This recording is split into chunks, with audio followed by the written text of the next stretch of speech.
Report the Rockets are all fed up with each other.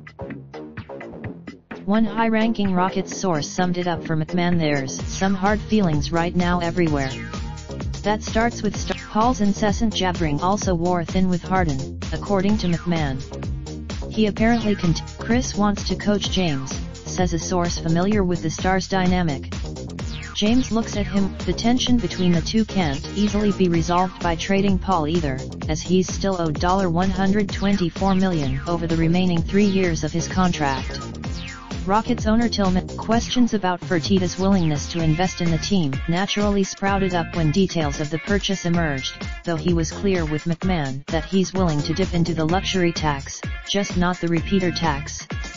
He can say what he, according to McMahon, Fertitta's stubborn refusal to pay up is also at the root of discord between management and head coach Mike D'Antoni, who only has 1 year left on his contract.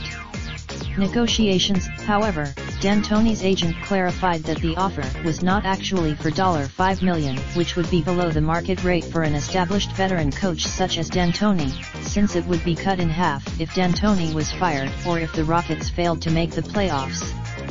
Fertitta met with the front office also let the bulk of D'Antoni's staff go after last season, and assistants are reportedly unwilling to commit to the team while D'Antoni's status is so unsettled.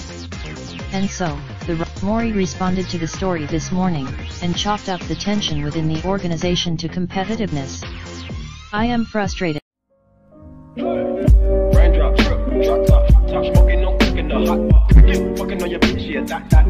Looking up, open the park pot.